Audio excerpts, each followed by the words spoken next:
para tratar sobre transação tributária, débitos federais, vamos convidar o procurador da Fazenda Nacional, coordenador geral de estratégias de recuperação de créditos, Dr. João Grognetti. Me desculpe se eu pronunciei errado, viu, doutor João?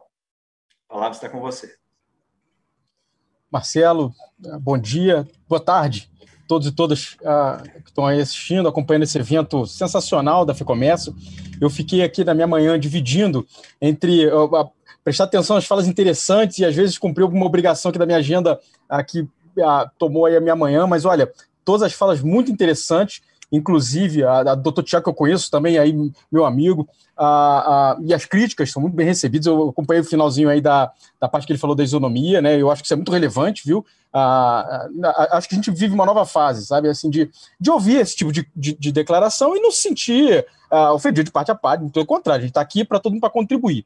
E esse evento especial, Marcelo, eu quero dizer que eu acho que ele tem um propósito muito grande de contribuir para a gente superar esse difícil momento que vive o nosso país, que vive o nosso empresariado, que vive aquele que tem uma indústria, ou até da pessoa física, viu, Marcelo? A que teve degradada essa capacidade de gerar receita, né? A gente sabe que muita gente perdeu o emprego, e a Procuradoria, ela está, eu costumo dizer, eu demorei muito para encontrar uma palavra correta, viu, Marcelo, para dizer qual é a posição da Procuradoria nesse cenário.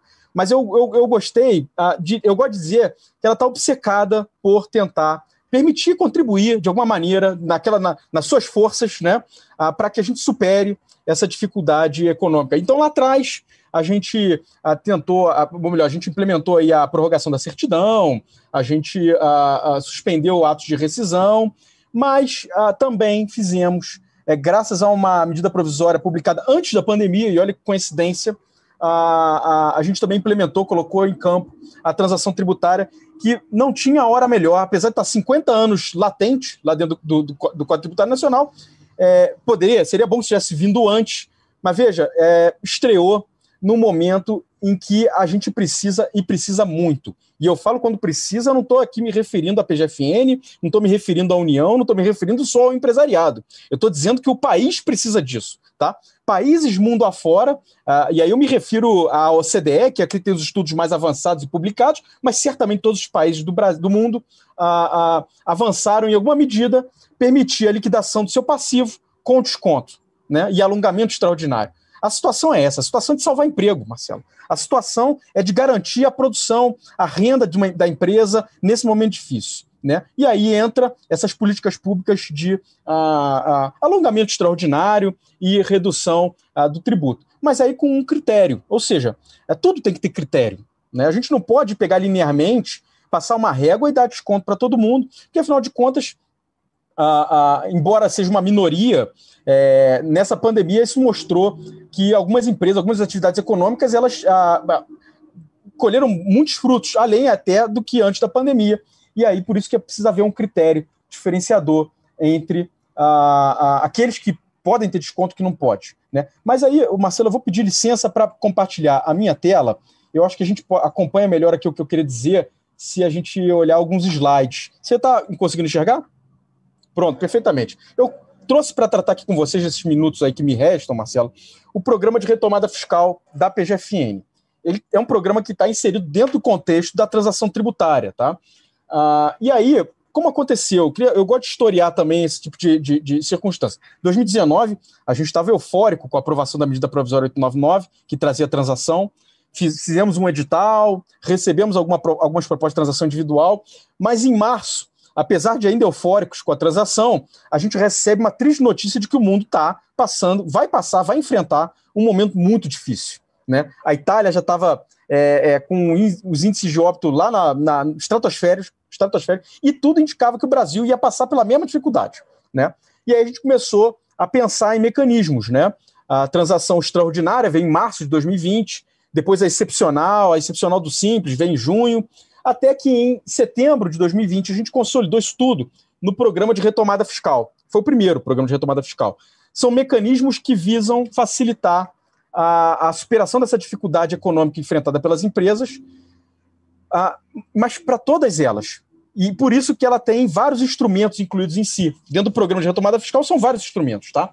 E aí achamos que até dezembro era o suficiente, Marcelo. Mas, mais uma vez, o vírus, o maldito vírus, nos surpreendeu e mostrou que 2021 ia ser tão desafiador quanto 2020. Então, a portaria 2381, ela renovou o programa de retomada fiscal, reabriu os prazos, tá? Eles foram reabertos até dia 30 de setembro de 2021. Desculpe, o slide está 2020, mas é 2021. Garantem aí a possibilidade de liquidação, melhor, a regularização do passivo, né? De maneira facilitada. Aqui, Marcelo, nesse slide, o que eu gostaria de chamar a atenção, ele é como se fosse um grande compilado do programa de retomada fiscal, tá? Mas eu queria só pontuar uma observação aqui, tá? Todo contribuinte tem oportunidade dentro do programa de retomada fiscal para liquidar o seu passivo, né?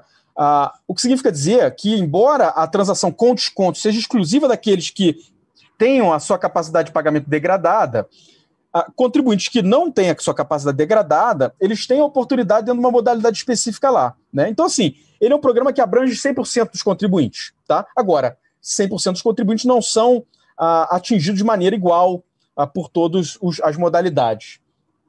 E aí eu vou passar um rápido overview sobre as modalidades que hoje compõem o programa de retomada fiscal, Marcelo. E aí eu queria começar pela transação do contencioso de pequeno valor, que foi reaberto agora também até dia 30 de setembro. Ele independe da capacidade de pagamento, Marcelo, ou seja, essa é uma modalidade em que o contribuinte pode aderir e ter desconto sem se preocupar em ter que mostrar sua capacidade econômica. Então, uma micro ou pequena empresa, digamos que vá bem, que tenha ido bem durante a pandemia, tá? Eu sei que é exceção, mas acontece. Ela pode aderir com seus débitos com desconto, mesmo que tenha a sua saúde financeira positiva, né? E por quê? Porque aqui a gente está dentro de uma modalidade que visa não a recuperação de um crédito de difícil recuperação, mas sim a reduzir o contencioso de pequeno valor. Então aqui a ideia é o seguinte, olha, esse contencioso de pequeno valor, que é abaixo de R$66 mil, que são 60 salários mínimos, né? Ele tem que acabar, né? E qual é a forma de acabar? Possibilitando ao contribuinte liquidar com descontos, né? E aqui algumas características. Eu disse que o limite é R$66 mil por inscrição. Então, se o contribuinte tiver 10 inscrições de R$60 mil, ele pode incluir as 10 inscrições de R$60 mil, tá? Totalizando R$600 mil, né? Uma inscrição é que não pode ser superior a 66, né? Se ele tiver 10 inscrições superiores a 66 e uma inferior, ele pode incluir a que é inferior, tá? Exclusivo para micro, pequena empresa e pessoa física. Débitos, inclusive, do Simples Nacional também é uma questão muito importante de se frisar, né? Aqui é a lâmina que depois eu vou disponibilizar, viu, Marcelo, para vocês divulgarem, se acharem oportuno. Aqui é uma lâmina que dá um overview, né? Ou seja, as chances de desconto, como é que funciona o escalonamento, a entrada, como funciona. Mas veja, um programa específico para débitos de pequeno valor, micro e pequena empresa, pessoa física, não precisa mostrar capacidade de pagamento e, portanto, interessante para um nicho específico de contribuinte. Aí a gente vai, Marcelo, para a transação extraordinária, que é aquela de março de 2020, né? Foi a primeira que a gente colocou na rua. Ela também depende da capacidade de pagamento. E por que ela independe da capacidade de pagamento? Embora ela tenha a grande vantagem de permitir a liquidação num prazo alongado, ela não tem desconto. E aí a Lei 13.988, fruto da conversão da medida provisória 899, apelidada de Lei do Contribuinte Legal, ela diz o seguinte: pode alongar, você pode dar um prazo de 84 meses ou 145, a depender da natureza. Só que desconto você só pode dar para crédito irrecuperável, tá? Essa modalidade aqui, então, é para crédito recuperável ou irrecuperável, independe da capacidade de pagamento, tá? Uma grande empresa, AAA, pode aderir aqui? Pode, né? Pensa aí uma empresa cotada em bolsa que tenha distribuído dividendo recentemente, ou seja, esteja bem financeiramente. Ela pode? Pode sim, sem limite de valor, ou seja, não tem, se for um débito de R$600 milhões, pode, não tem dificuldade nenhuma, inclusive Simples Nacional e multa criminal, tá? Aqui são os limites, né? 142 meses para pessoa física, microempresa, empresa de pequeno porte, santas casas, sociedades cooperativas, etc. É um prazo alongado por determinação constitucional, a Lei 13.988 fez esse ajuste, ou 81 meses para demais pessoas jurídicas, né? E a entrada ela é uma entrada também facilitada, né? A entrada ela é de 1% e pode ser dividida em 3 meses, justamente para tentar recuperar aquela curva, né? Que necessita, às vezes, uma empresa, né? Uma entrada facilitada para poder aí ter capital de giro para investimentos, né? Aí a gente chega, Marcelo, talvez que seja o carro-chefe da transação, né? Que é a transação de hoje, né? que é o carro-chefe que eu digo que é a que teve mais adesão, que é a transação excepcional, que foi reaberta agora. Ela depende da capacidade de pagamento. E depende da capacidade de pagamento porque ela tem descontos agressivos que podem chegar a 100% dos juros, multa e encargo legal. Ou seja, pode o contribuinte estar numa situação de ter que pagar de maneira alongada somente o principal do débito, sem correção, sem juros, sem multa e sem cargo, né? Vai depender da sua capacidade de pagamento. Tem um limite de 150 milhões. Se for superior a 150 milhões, o contribuinte tem que ir para a via da transação individual, que é propor uma transação individual, né? E que vai ser negociada as cláusulas, mas também pode ter desconto lá. Depende do preenchimento de um formulário, afinal de contas, a captação dessa capacidade de pagamento ela depende de algumas informações do contribuinte. E ela excepciona o Simples Nacional. E a gente vai ver por que excepciona o Simples Nacional já já. Lembre-se que essa excepcional que eu estou me referindo aqui, ela é de maio, junho de 2020, tá? Então, naquela oportunidade, a gente só tinha a Lei 13.988, não tinha a Lei Complementar 174, que nos autorizou depois a transacional Simples Nacional. Então, por isso que essa excepcional aqui, ela não dá desconto para Simples Nacional. E aí, quando veio a Lei Complementar 174, a gente vai ver o que aconteceu.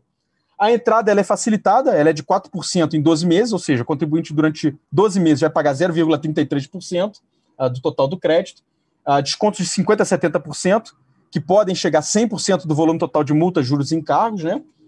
E o restante em 72 prestações ou 133, a depender da natureza jurídica do devedor, né? Aqui também um quadro resumo disso e visual, né? Advogado está aprendendo a fazer esse tipo de transmissão de conhecimento visualmente. Aqui a nossa equipe me ajudou, a minha equipe me ajudou aqui a formatar isso de uma maneira mais bonita, né? Para a compreensão de todos aí. Com a Lei Complementar 174, que autorizou a transação do Simples Nacional, que veio em agosto de 2020, a gente fez, então, uma excepcional para o Simples Nacional. Ou seja, tem as mesmas características da excepcional, que eu me referi anteriormente, com uma diferença. Ela é específica para o Simples, porque a anterior não tratava do Simples, né? E, obviamente, nenhuma política pública que garanta a superação de dificuldade econômica, Marcelo, pode prescindir de tratar do Simples Nacional. O Congresso Nacional só teve a demora eu não posso dizer de demora, né? Porque como o processo legislativo de uma lei complementar ele é mais sofisticado, ele não saiu junto com a 13.988, mas o Congresso Nacional se empenhou muito, e verdade seja dita, se empenhou muito, primeiro, para aprimorar a medida provisória 899, né? Fez isso muito bem, o Congresso Nacional aprimorou, e depois para aprovar a Lei Complementar 174 e autorizar o Simples Nacional. Então aqui também, com desconto, que pode chegar a 100% de juros, multa e encargo, exclusivos aos códigos do Simples Nacional. E eu até coloquei ali, Marcelo, os códigos para facilitar aí os códigos de receita, né? Para facilitar a compreensão do escopo, né? Da transação excepcional do Simples Nacional. Aí aqui o mecanismo é muito parecido, né? De adesão. Aí a gente vai para a transação do agro, que veio também na sequência dessa, né? Mas ela é muito semelhante à excepcional, só que ela se aplica à atividade econômica do agronegócio. Também tem uma entrada que liga a safra, né? A safra anual, então a parcelas anuais. E por fim, Marcelo, caminhando aí para o encerramento, eu queria também dizer que a reabertura do programa ele contempla a possibilidade de repactuação do crédito. Então, digamos que no ano passado alguém tenha aderido à transação excepcional ou extraordinária, ou qualquer que seja. Ele pode, agora, na reabertura, fazer adesão com novos débitos que foram inscritos recentemente, por acaso, com as mesmas considerações de capacidade de pagamento do ano passado. Isso é uma vantagem tremenda para quem estava em dificuldade econômica no ano passado e aderiu com vantagens e que agora inclui novos débitos. Essa possibilidade, ela veio aí do artigo 6º da portaria, ficou aberta agora, abriu agora dia 19 de abril, e, portanto, está lá franqueada a todos os contribuintes. Aqui no nosso site da PGFN, onde a gente concentra vários vídeos explicativos de como fazer essas adesões, tá, Marcelo? Está tudo bem explicado lá, de maneira bem minuciosa. E, mais uma vez, eu queria agradecer a você, a FEComércio Minas Gerais, mandar um abraço para o povo de Minas Gerais, que é um povo acolhedor demais, e cumprimentar a todos aí pelo excelente evento e devolver a palavra a você, querido Marcelo. Doutor João, muito obrigado aí pelos esclarecimentos, até fazendo uma parte, né, agradecer também ao doutor Leonardo Alvim, que indicou aí a sua participação. Acho que é um dos temas, sem sombra de dúvida, que deve representar em torno aí de 80% de todas as demandas que chegam e vem chegando mais, né, por conta da pandemia, né, que é como você pode me ajudar a regularizar os meus débitos tributários. Né, nós temos aí a hipótese da transação, como muito bem colocado, né, algo que demorou muito para ser regulamentado e hoje ela vem sendo, né, aprimorada com o tempo. Né, acho que isso é o ideal, né, nós temos que realmente dispor na legislação essas hipóteses, principalmente em tempos, né, tão excepcionais, infelizmente, né, por um lado muito negativo, né, que nós estamos vivendo. Mas muito obrigado.